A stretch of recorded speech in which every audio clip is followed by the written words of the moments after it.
Hi, I'm Vince and welcome to my channel, Vince Cooper Games. I'm going to continue on with my playthrough here of my solitaire States of Siege game, Bloody Lane, and we're going to be moving on to turn 7.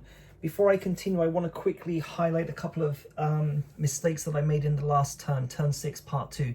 So the first one concerns the 4th North Carolina attacking the 5th Maryland. 5th Maryland was on cohesion of 1, so they were crouching.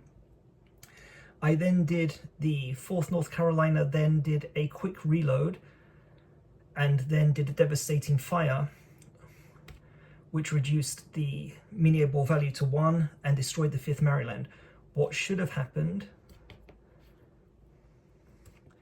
is that the 4th North Carolina should have done the quick reload, which would have reduced the mini ball value to 1.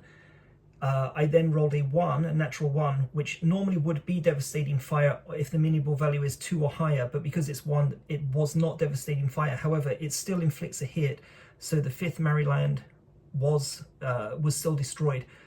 So the situation will look like this. The other one is that the 108th New York and the 130th Pennsylvania both attempted to march. So I should have placed a march token here. However, as the 5th Maryland was destroyed, it doesn't actually have any effect. But the 130th Pennsylvania did try to march and they failed.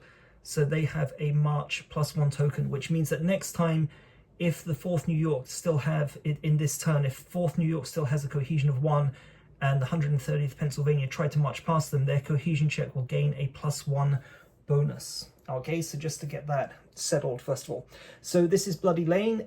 It's available on Amazon Print, Amazon Kindle, Wargame Vault.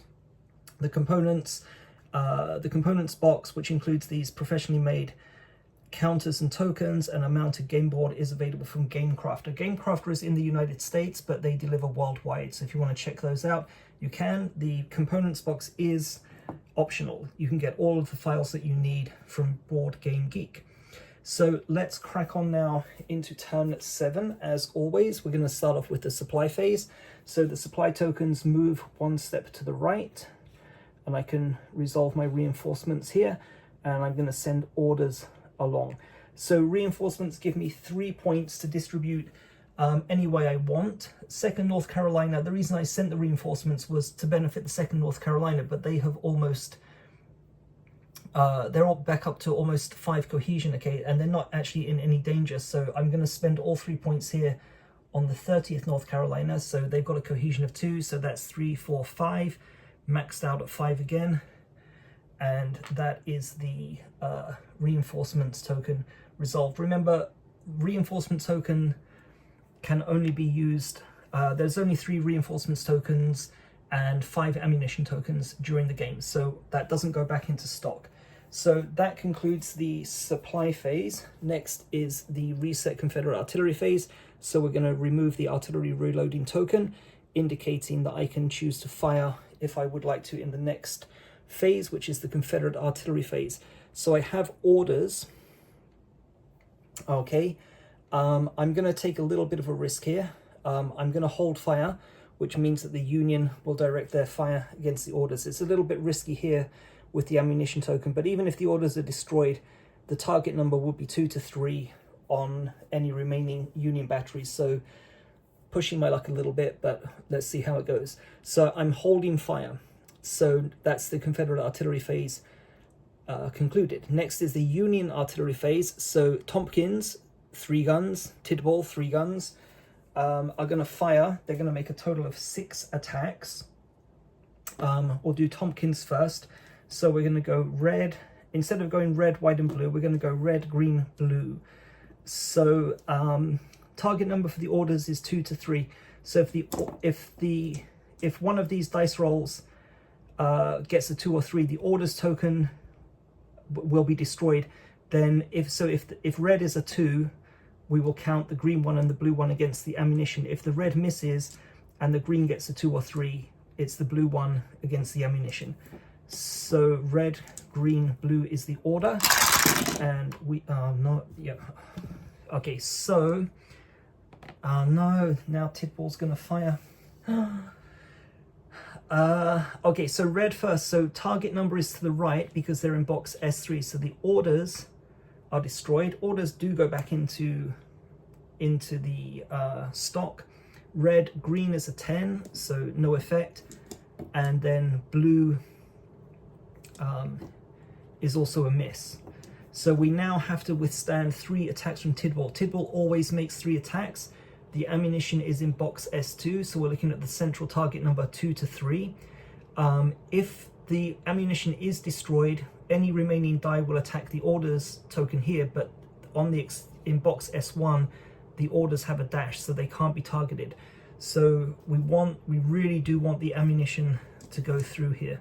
So let's see, and we are safe. Thank you, Jesus. Okay, so red is a 4, green is an 11, blue is a 6, so the ammunition token makes it. So that's the end of the Union artillery phase. So actually, you know, could have been a lot worse there. I'll take that. Union event phase. Here's the Union event table. We're on turn 7, so we are using column B. Okay, we're going to roll 4d6 4 times and resolve each event as it comes up. So 4d6, Union event number 1. That's a 15. So 15 in column B is a reform. I'm going to mark off, put a little 7 there. So both of these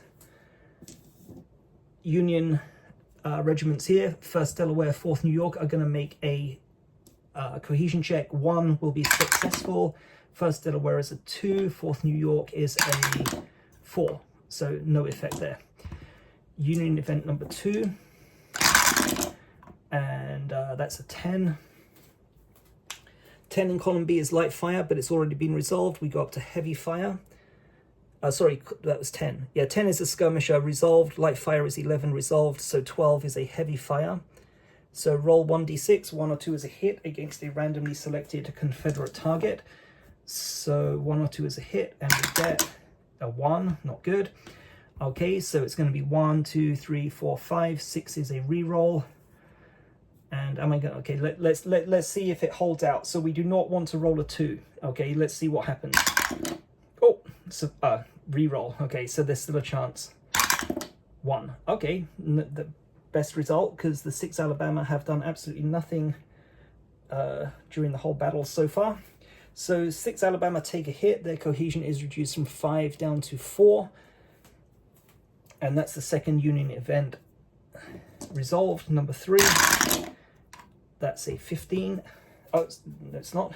Yeah, 15. Sorry, 15.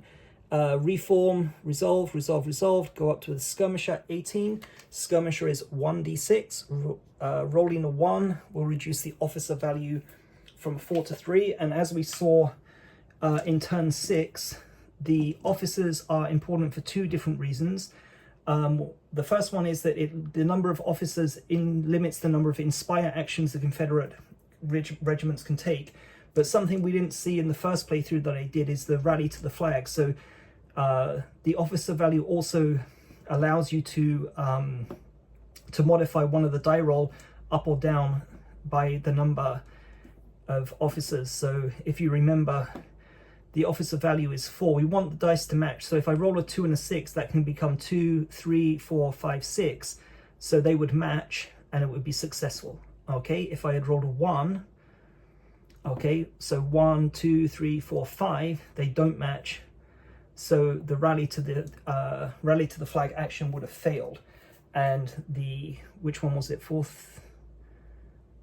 Which one?